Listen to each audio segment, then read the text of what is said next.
welcome back to the channel. My name is Justin, and today we are listening to Talk Talk with their song I Believe in You. This is off of their album Spirit of Eden, released in 1988.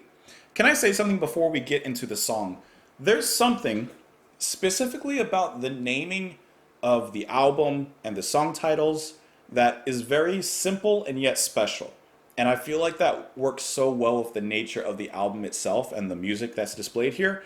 I don't know. There's just something about Spirit of Eden. Okay, spirit of like paradise and good times, for lack of a better word, that don't exist anymore. Perfection that's forgotten. And then you have the rainbow, Eden itself, desire, inheritance, I believe in you, which stands out song title wise, by the way. So I'm expecting a little bit of change of pace, maybe. I don't know.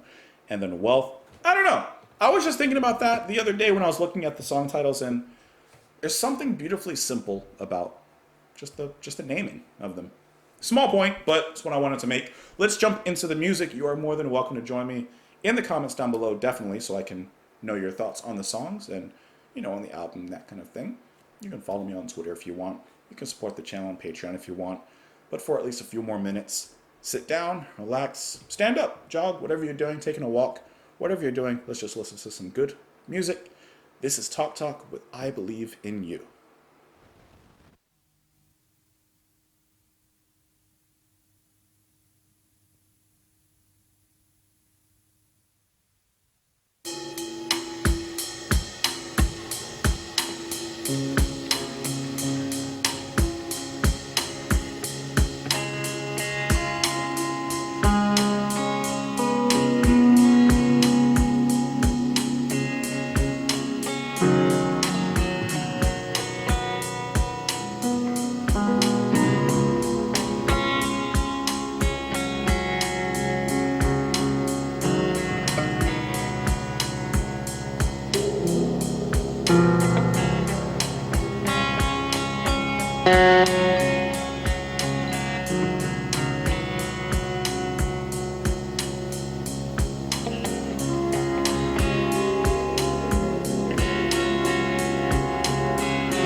Okay, in a little bit, I'm going to have a really dumb question, so don't laugh at me.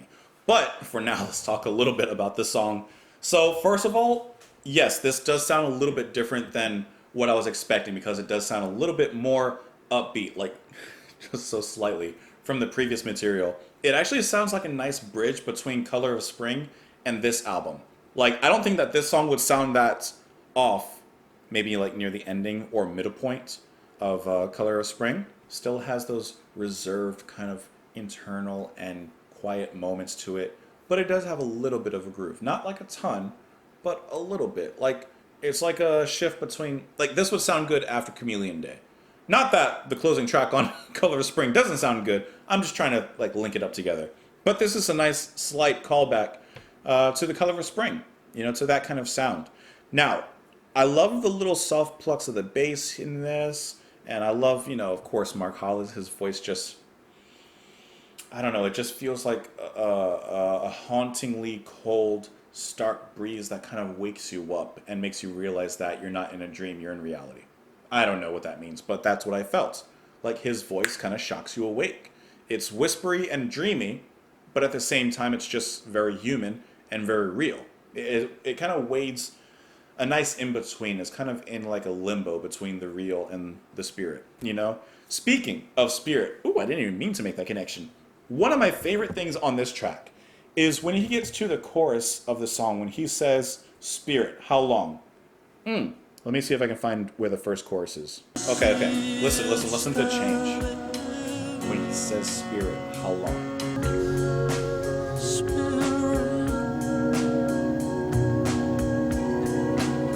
Right there. Right there. Right there.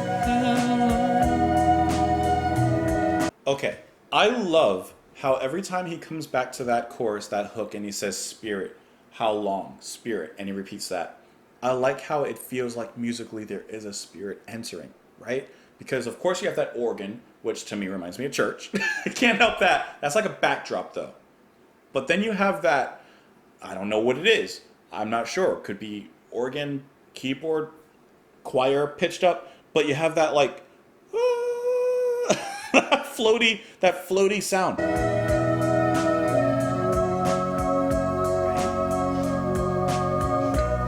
Right? I love that. Because before that, the music dropped out because he had asked, right? Like, how long? Or he had asked before, is it worth so much when you taste it? And he was talking to himself. And then it drops out a little bit, and then that comes in with the spirit of music. I think that that is so brilliant, the way to make that pop out a little bit. And that same sound returns near the ending of the song when continually he repeats, Spirit, Spirit, how long? And you get that sound again. Beautifully haunting, and yet melodically it just draws you in. I have a really dumb question now. This is the dumb question I was going to ask you. What is that sound? I told you don't laugh at me, but I couldn't tell if it's like a choir that's just recorded a certain way, or if it's like an actual instrument, like a keyboard doing an effect or something. Like,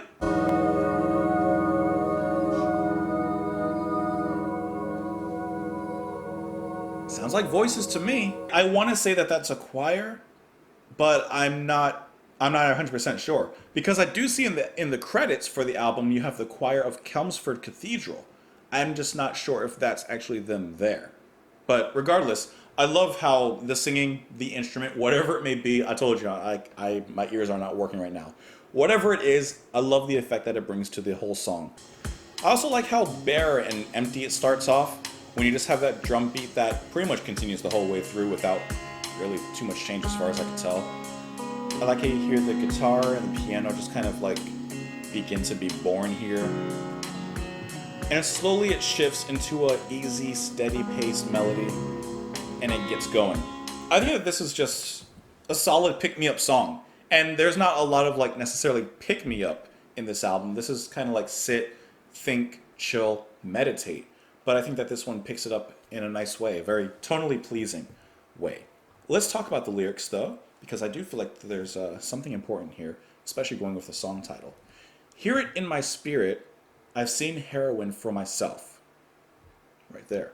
On the street so young, laying wasted, enough ain't it enough, crippled world, I just can't bring myself to see it starting. So immediately before I even get any further, I'm assuming that this is about his view on drugs, on addicts perhaps, on what he's seen. It's a crippled world. He just can't bring himself to see it starting. He feels pain when he sees these people, young or old, but he does specifically mention young, like wasted potential. They're strung out, they're addicted, and he says, hear it in my spirit. I've seen heroin for myself. So maybe he's experienced it. Maybe he's been there. And he understands just all too well. Tell me how I fear it. I buy prejudice for my health. Is it worth so much when you taste it? So before those lines confuse me, I buy prejudice for my health. So this is what I'm taking it as. Because the next line he says, is it worth so much when you taste it? So obviously you taste it, you feel good perhaps in the moment, but it can wreck your life. So he says, is it worth wrecking your life when you taste it? And then he says before that, I buy prejudice for my health. So I'm assuming that not only has he seen it, but he's experienced it in some fashion, perhaps himself.